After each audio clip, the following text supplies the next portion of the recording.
अस्सलाम वालेकुम स्टूडेंट्स, आज हम डिस्कस करेंगे न्यूटन्स लॉ को। न्यूटन्स लॉ क्यों है, किस लिए हैं, हमें क्या बताते हैं और हमें किस तरह से हेल्प आउट करेंगे एमसीक्यूज़ को सॉल्व करने के लिए।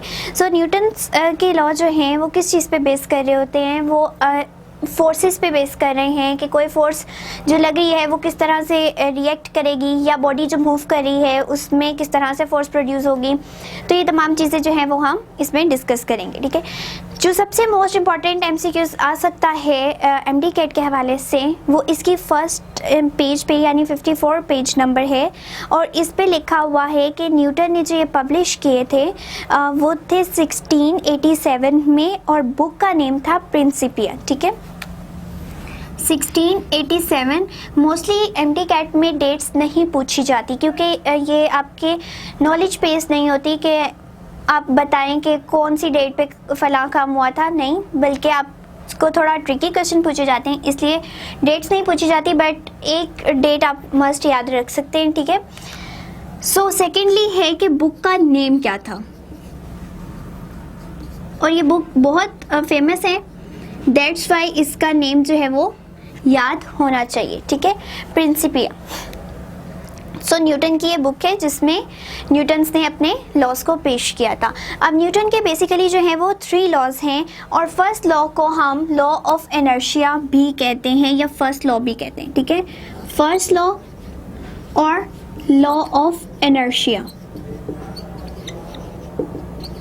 अब अगर बोर्ड के पॉइंट ऑफ व्यू से देखा जाए तो ये जो है ना, मोस्टली पेपर्स में बोर्ड के MCQs ज़रूर आता है कि first law of motion is also known as, so it is also known as law of inertia. Mostly हमें पता ही नहीं होता, हमें ज़्यादातर first law, second law, third law ही पता होता है, बट ये मस्ट है कि आपको MCQs आ सकता है, तो फर्स्ट लॉ को जो है वो लॉ ऑफ इनर्शिया भी कहते हैं, ठीक है। अब फर्स्ट लॉ में बताता क्या है, ये बताता है कि अगर बॉडी कोई भी काम कर रही है तो वो अपना काम कंटिन्यू रखेगी जब तक के ऊपर उसके ऊपर कोई एक्सटर्नल फोर्स एक्ट ना करे, ठीक है। इसका क्या मतलब है कि लॉ के अकॉर्डिंग ये बात है कि अगर एक बॉडी मूव कर रही है तो वो मूव करती रहेगी जब तक कि उसको कोई चीज़ स्टॉप नहीं करेगी, ठीक है। इसी तरह अगर कोई बॉडी रेस्ट पे है तो वो रेस्ट पे रहेगी जब तक कि उसके ऊपर कोई एक्सटर्नल फोर्स अप्लाई नहीं की जाएगी। इसकी सिंपल एग्जांपल किस तरह हम ले सकते हैं कि एक बुक को हम रखते हैं टेबल के ऊपर, ठीक है, आप उसको सिंगल डे पढ़ा रहने दें, 2 दिन, 3 दिन, हफ्ता, और आप इसी तरह काफ़ी दिन गुजार लें, तो क्या होगा कि वो जो बुक है उसके ऊपर कोई चेंजिंग नहीं आएगी, ठीक है। वो अपनी पोजीशन तब तक चेंज नहीं कर सकती जब तक आप उसके ऊपर खुद से फोर्स लगा के उसको उठाएंगे नहीं, उसकी पोजीशन चेंज नहीं करेंगे। तो फर्स्ट लॉ हमें ये बताता है कि अगर कोई बॉडी रेस्ट में है तो वो ऑलवेज रेस्टिंग कंडीशन में रहेगी, अगर कोई बॉडी मूव कर रही है तो वो ऑलवेज मूविंग कंडीशन में रहेगी जब तक कि उसके ऊपर कोई एक्सटर्नल फोर्स अप्लाई ना कर दी जाए, ठीक है। अब इसमें जो एक मोस्टली MCQs आता है वो इनर्शिया तो डायरेक्ट है ना हमारे पास MCQs, जो कि बोर्ड के पॉइंट ऑफ व्यू से इंपॉर्टेंट है, लेकिन एमडी कैट के हवाले से क्या इंपॉर्टेंट है कि इनर्शिया है क्या, ठीक है। इनर्शिया पे बेसिकली हमारा होगा कंसर्न कि क्या है इनर्शिया, और इनर्शिया से किस तरह MCQs निकल सकते हैं। सो इनर्शिया बॉडी की वो एबिलिटी है जो उसको इस बात पे इंसिस्ट करती है कि वो अपने अंदर आने वाले तमाम चेंजेस को रेजिस्ट करे, उनके खिलाफ जो है वो खड़ी हो, ठीक है। अब किस तरह से हम इसके अंदाज़ा लगा सकते हैं कि अगर एक आदमी दौड़ रहा है, ठीक है, दौड़ते दौड़ते अब उसके आगे हवा बहुत तेज़ चल रही है, ठीक है, लेकिन वो फिर भी दौड़ी जा रहा है, तो वो जो है वो उसकी अपनी एबिलिटी थी कि उसने अपनी मूविंग कंडीशन को कंटिन्यू रखा, और बाहर की जितनी भी एक्सटर्नल फोर्सेस थी उनको रेजिस्ट किया, उनके खिलाफ खड़ा हुआ और अपनी मोशन को कंटिन्यू रखा, ठीक है। सो उसकी बॉडी की ये जो एबिलिटी है कि वो अपनी स्टेट के ऊपर कोई आंच नहीं आने दे रहा, अपनी स्टेट पे आने वाले तमाम चेंजेस को ओपोज कर रहा है, ये है उसका इनर्शिया, ठीक है। इनर्शिया की अब जो हमारे पास 55 पेज पे फर्स्ट ईयर की बुक में मेंशन की गई है लाइन कि जो मास ऑफ द ऑब्जेक्ट है वो है क्वांटिटेटिव मेजर ऑफ इनर्शिया, ठीक है। सो ये एक इम्पॉर्टेंट MCQs है कि the mass of object is the quantitative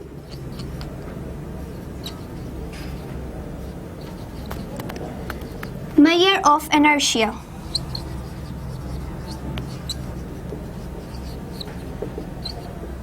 ठीक है। इस लाइन का क्या मतलब है कि जो भी किसी ऑब्जेक्ट का मास है, ठीक है, वो उस चीज़ का क्वांटिटेटिव क्या होता है कि कोई क्वांटिटी हमें मेंशन कर दी गई होती है कि लेट्स सपोज 15 किलोग्राम है, तो ये क्वांटिटेटिव उसकी मेजरमेंट है, ठीक है। तो किसी भी ऑब्जेक्ट का ये जो क्वांटिटेटिव मेजरमेंट है वो इसके इनर्शिया को रिप्रेजेंट कर रही होती है। क्या मतलब है कि लेट्स सपोज अगर ये हमारे पास एक मार्कर है, ठीक है, इसका मास कम है, इस पे इजीली फोर्स लग सकती है और इसकी स्टेट को चेंज किया जा सकता है बहुत इजीली, ठीक है। इसके बरक्स अगर आप एक फ्रिज ले लें या आप एक रूम ले लें, ठीक है, रूम तो नहीं क्योंकि वो हमने ब्रिक्स से बनाया हुआ है, हमको ये ऐसी मैसिव चीज़ कर रहे हैं, पूरा हाउस ले लें, ठीक है, तो उसको आप हिला नहीं सकते क्योंकि उसका मास ज़्यादा है। इसी तरह अगर आपने कोई बहुत बड़ा बॉक्स ले लिया है जिसके अंदर बहुत सारी चीज़ें फिल हैं, आप उसको पुश कर रहे हो लेकिन वो अपनी जगह से नहीं हिला, तो वो क्यों नहीं हिला? क्योंकि उसका मास ज़्यादा है, ठीक है, और उसका मास ही बेसिकली उसकी वो एबिलिटी है जो उसको मूव करने से, उसको उसकी स्टेट चेंज करने से रेजिस्ट कर रही है, ठीक है। सो इस लाइन का ये मतलब है कि जो भी ऑब्जेक्ट है उसका जितना ज़्यादा मास होगा उतनी उसकी अच्छी एबिलिटी होगी कि वो अपने अंदर आने वाली जो चेंजेस है उनको रेजिस्ट कर सके। सो ये हमारे जो इस टॉपिक से अभी तक के जो 3 MCQs हैं वो मोस्ट इंपॉर्टेंट MCQs है कि बुक कौन सी है जिसमें लॉ ऑफ न्यूटन्स लॉ जो है वो बताए गए हैं, that is Principia. First law को लॉ ऑफ इनर्शिया भी कहते हैं। इनर्शिया है क्या? एबिलिटी ऑफ अ बॉडी कि वो किसी भी अपने अंदर आने वाली चेंजेस को रेजिस्ट करे। और जो इनर्शिया है बेसिकली वो क्वांटिटेटिव मेजर है कि जो मास ऑफ ऑब्जेक्ट है, सॉरी, वो क्वांटिटेटिव मेजर है इनर्शिया का, ठीक है। इसके बाद अब हम आ जाते हैं सेकंड लॉ पे। ये सारी चीज़ें हैं फर्स्ट लॉ के अंडर, ठीक है। सेकंड लॉ क्या बताता है कि जो फोर्स है F इक्वल्स टू ma, ठीक है। इससे क्या पता चलता है कि जो फोर्स है और एक्सेलरेशन है इनका क्या है? डायरेक्ट रिलेशन है, ठीक है।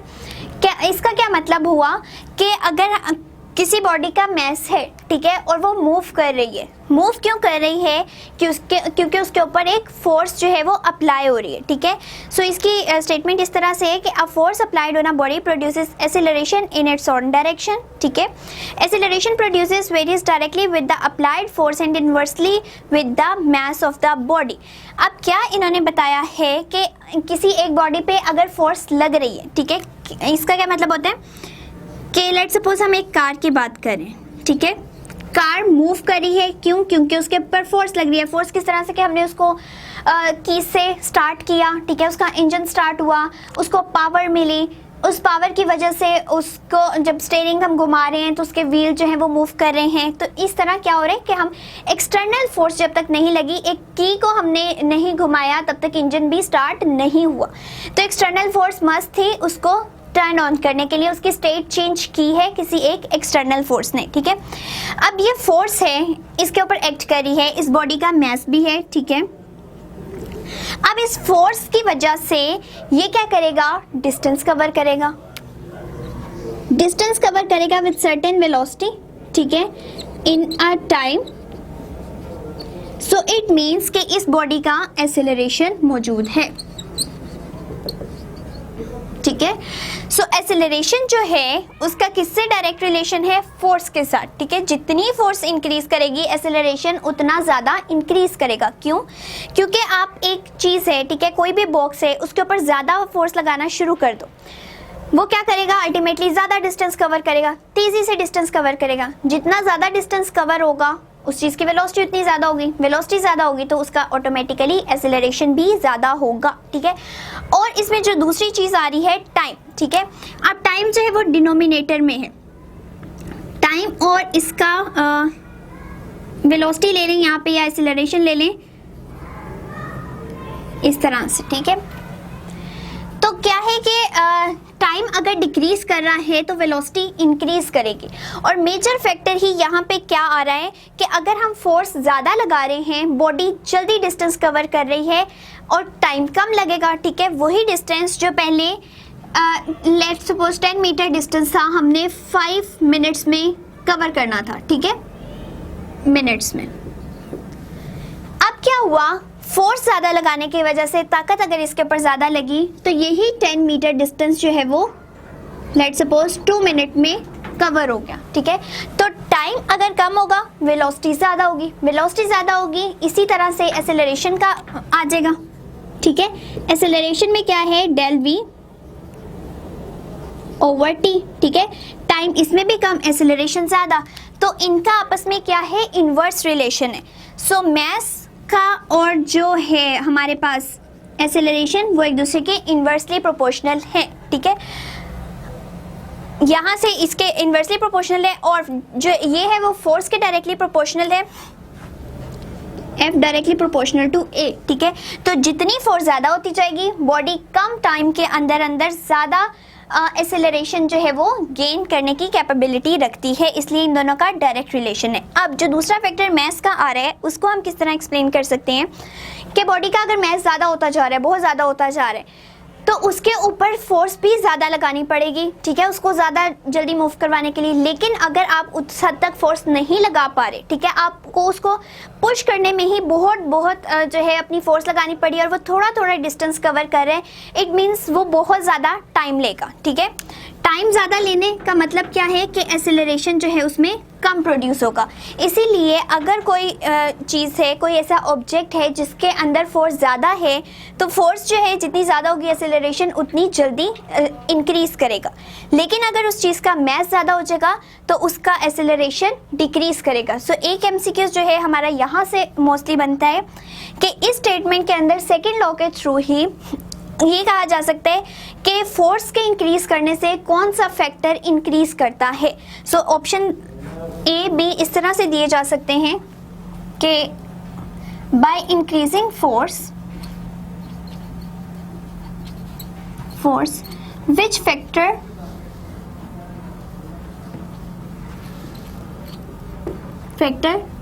Increases. So A option velocity, B option mass, C acceleration, D में डिस्प्लेसमेंट या कोई भी इनर्शिया,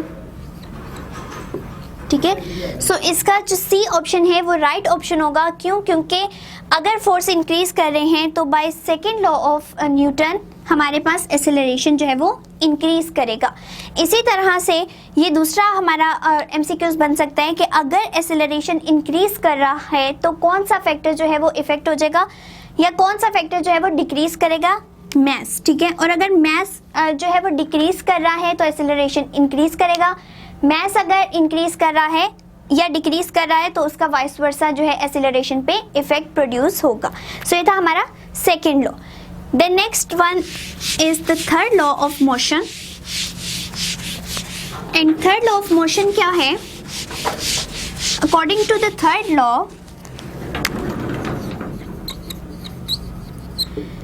अगर किसी बॉडी पे कोई एक्शन किया जा रहा है तो इन रिटर्न वो आप पे भी रिएक्शन करेगी, ठीक है। ये मोस्ट जो है फेमस हमारे पास लॉ है कि हर बॉडी जो है वो रिएक्शन करती है, हर बॉडी पे जो एक्शन परफॉर्म हो रहा होता है उसका रिएक्शन ज़रूर मिलता है, but it is in opposite direction, ठीक है। इक्वल इन मैग्नीट्यूड होता है बट ऑपोजिट इन डायरेक्शन होता है, ठीक है। सिंपल एग्जांपल इसकी ले लेते हैं कि अगर एक वॉल को देखा जाए और ये बॉल है, ठीक है, आपने इसके ऊपर ये अपनी फोर्स लगा के इसको हिट किया है वॉल के साथ, ठीक है। अब इन रिटर्न क्या हुआ कि यहाँ पे आपने एक्शन परफॉर्म किया कि आपने इसके ऊपर फोर्स लगाई और इसको हिट किया और ये वॉल के साथ जाके टकरा गए। इन रिएक्शन क्या हुआ कि बॉल वापस आई आपके पास। सो वो क्या था कि वो इस बॉल ने उस बॉल के ऊपर रिएक्शन किया, ठीक है। तो एक्शन का रिएक्शन ज़रूर होता है और इक्वल इन मैग्नीट्यूड होता है, यानी अगर यहाँ से लेट्स सपोज 15 न्यूटन की फोर्स लगा के आपने इसको हिट किए, 15 न्यूटन की फोर्स के साथ ही ये बैक आएगा, ठीक है। सो ये जो मैग्नीट्यूड है 15 ये चेंज नहीं होगा, but it is opposite in direction कि आपने इसको फॉरवर्ड फेंका और ये बैकवर्ड आई, ठीक है। आपने इसको अपवर्ड फेंका वो डाउनवर्ड आ जाए। तो एक्शन का रिएक्शन ज़रूर होगा लेकिन ऑपोजिट डायरेक्शन में, ठीक है, और मैग्नीट्यूड जो है वो एक्शन और रिएक्शन का सेम रहेगा।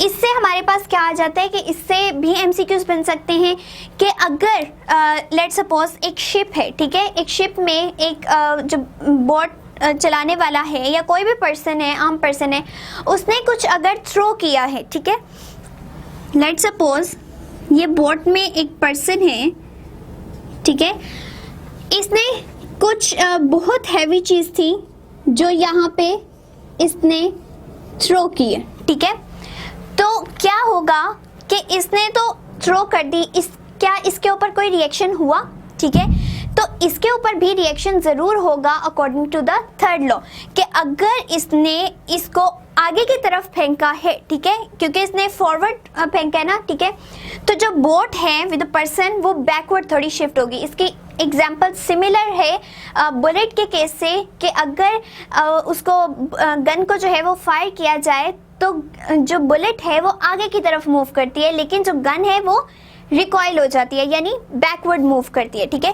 इसी तरह से कोई चीज़ अगर आप आगे की तरफ फेंक रहे हो तो उसका रिएक्शन भी हो रहा है कि आपके जो ये बोट है वो थोड़ा पीछे की तरफ मूव कर रही है, ठीक है। तो यहाँ पे एक चीज़ आप आगे फेंक रहे हो और आप चूंकि फेंक रहे थे, एक्शन कर रहे थे, और आप पे ही रिएक्शन भी परफॉर्म हो रहा है कि आप बैकवर्ड डायरेक्शन में मूव कर रहे हो, ठीक है। तो इस तरह के छोटे छोटे एमसीक्यूज जो हैं वो हमारे इस टॉपिक से भी बन सकते हैं, लेकिन हमारे जो मोस्ट इंपॉर्टेंट एमसीक्यूज हैं वो हमारा सेकंड जो लॉ है वो कवर करता है। फर्स्ट लॉ से इनर्शिया जो है वो मस्ट पूछा जाता है समटाइम्स, एंड इनर्शिया के बारे में ये ज़रूर पूछा जाता है कि जो कौन सी ऐसी चीज़ है जिसका क्वांटिटेटिव मेजर इनर्शिया कहलाता है, सो वो हमारे मास ऑफ ऑब्जेक्ट है। सो ये था हमारा टॉपिक।